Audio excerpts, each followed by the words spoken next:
Right Veerarao గారు, ఇక్కడ మనం ఇందాక మాట్లాడుకున్నట్టు ఇప్పుడు ఈ దశలో జరుగుతున్న వాటిల్లో 94లో 82 బీజేపీ గెలుచుకున్న స్థానాలు, ఓట్ షేర్ కూడా 50% పైగా, చాలా చోట్ల అసలు లక్షల కొద్దీ మెజారిటీలు వచ్చినటువంటి పార్లమెంట్ స్థానాలు ఉన్నాయి. ఇప్పుడు యూపీలో కానీ గుజరాత్లో కానీ మనం చూస్తే, గుజరాత్లో అయితే అసలు ఓవరాల్గా 60% పైగా ఓట్లు బీజేపీకి వచ్చినాయి లాస్ట్ ఎలక్షన్లో. సో ఇది ఒక రకంగా ఈ థంపింగ్ మెజారిటీలు పెద్దగా మార్పు ఉండదన్న వాతావరణంలో ఒక నిర్లిప్తత అనుకోవాలా, లేకపోతే మోడీ గారి మీద కొంత టీనా ఫ్యాక్టర్ అంటారు కదా, దెర్ ఇస్ నో ఆల్టర్నేటివ్ అని చెప్తున్నారు ఈ మధ్య రాజకీయాలు. మోడీ గారి పట్ల కొంత వ్యతిరేకత ఉన్న, ప్రత్యామ్నాయం బలంగా కనపడిన కారణంగా ఒక నిర్లిప్తత, రాజకీయమైన కారణాలు, సరే మిగతా ఎన్నికలకు సంబంధించిన కారణాలు మనం మాట్లాడుకున్నాం, ఎండలు లేకపోతే పెద్ద ఆసక్తి లేదు పార్లమెంట్ ఎలక్షన్, పంచాయతీకి తేడా, ఇవన్నీ రాజకీయ పరంగా ఏమైనా కారణాలు ఉన్నాయా?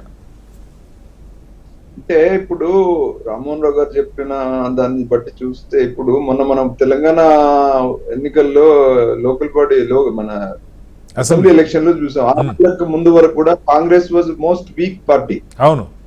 అయితే ప్రజల్లో ఉన్నటువంటి ఆ వేడి ఏదైతే వాళ్ళ లోపల ఉన్నటువంటి ఆ యాంటీ ఇన్కంబరెన్స్ అంటారు జనరల్ గా, ఈ యాంటీ ఇన్కంబరెన్స్ అనేది ఈ రోజు ప్రజలు ఏ స్థాయికి చేరారంటే, because of social media, because of the అంతర్గత ప్రజాస్వామ్యం లేని రాజకీయ పార్టీలలో ఎవడు ఎటు దునికే తెలియదు, తర్వాత డబ్బులు ఖర్చు పెట్టి, ఇప్పుడు ఈ రోజు నేను ఒకడికి కమిట్ అయితే మళ్ళీ రేపొద్దున ఇంకోటి గెలిస్తే నాకు కంట అవుతాను అనేటువంటి ఒక ఆలోచన, ఈ పథకాలు వస్తాయో లేవో అనే ఆలోచన, తర్వాత అర్బన్ కి రూరల్ కి కూడా డివైడ్.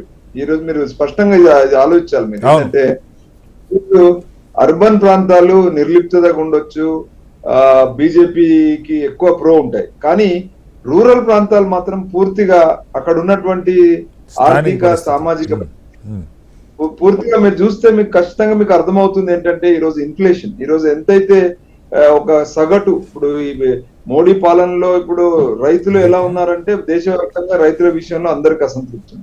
అన్ఫార్చునేట్లీ ఈ బేసిక్ గా ఒక కుటుంబానికి వచ్చే ఆదాయం గాని, ఒక సగటు వ్యక్తి పెడుతున్న ఖర్చుకి తను వస్తున్న ఆదాయానికి చూసుకుంటే సిటీకి రూరల్ కి విపరీతమైనటువంటి వ్యత్యాసం. మొత్తంగా నెలకి కుటుంబానికి సంబంధించి ఒక 4-5 వేలు ఖర్చు పెరిగిందంట ఉన్నారు భారత్. ఎస్ వీరరావు గారు, సరే ఈ అంశాలు రాజకీయ పరంగా మీరు అన్నట్టు అధిక ధరలు, నిరుద్యోగం ఇవి చెప్తూ ఉన్నారు అందరూ.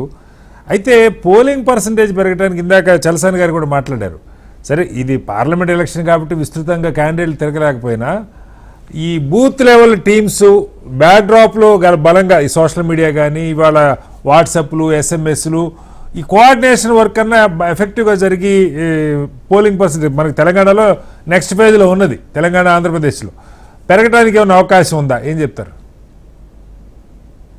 బలంగా ఓటింగ్ శాతము పార్లమెంట్ సమయంలో తెలంగాణలో పెరిగే పరిస్థితి అంతగా ఉండకపోవచ్చు. ఎందుకంటే వారు చెప్పినట్టు ఇక్కడ ఏం జరుగుతుందంటే, తెలంగాణ ప్రాంతంలో ఇప్పుడు ఓన్లీ పార్లమెంట్ ఒకటి జరుగుతుంది, అసెంబ్లీ కూడా కలిసి ఉంటే మీరు బాగా ఇద్దరు కంటెస్టెంట్స్ రీచ్ అవ్వడం అనేది ఒక ప్రెషర్ బిల్డింగ్ ఉంటుంది ఓటర్ మీద. సో ఇక్కడ ఎంతో దూరంలో ఢిల్లీ బహుత్ దూరం అన్నట్టు, ఇప్పుడు ఆ క్యాండిడేట్ ఢిల్లీలో ఆయన తీసుకునేటువంటి నిర్ణయాల విషయంలో, అంటే ఒక పార్లమెంట్ స్థాయిలో ఉన్నటువంటి వ్యక్తి reachability to the common man అనేది, అంటే ఎన్నికలప్పుడు ఏదో పాంప్లెట్ పంచుతాడు, ఏదో కొద్దిమంది ప్రచారంలో పాల్గొంటారు, కానీ యాజ్ అన్ కామన్ ఓటర్ ఎంత వరకు ఆయన కనెక్ట్ అవుతాడంటే అది చాలా వరకు కనెక్ట్ కాదని చెప్పుకోవచ్చు. ఇప్పుడు మీరు చూస్తున్నారు, ఇప్పుడు ఈవెన్ ఎడ్యుకేటెడ్ ఓటర్స్ మీరు అన్నారు ఇంతకుముందు, ఎందుకు పెరగడం లేదు వీళ్ళ శాతం అంటే, జనరల్ గా ఎడ్యుకేటెడ్ ఓటర్స్ కొద్దిగా ఇంటెలెక్చువల్ బ్రెయిన్ తోని వాళ్ళు ఏం ఆలోచిస్తారంటే, ఒక ప్రశ్నిస్తే సమాధానం వస్తుందని ఆలోచిస్తాడు, కానీ ప్రశ్నించే అవకాశమే లేదు కదా ఇప్పుడున్నటువంటి వ్యవస్థలో.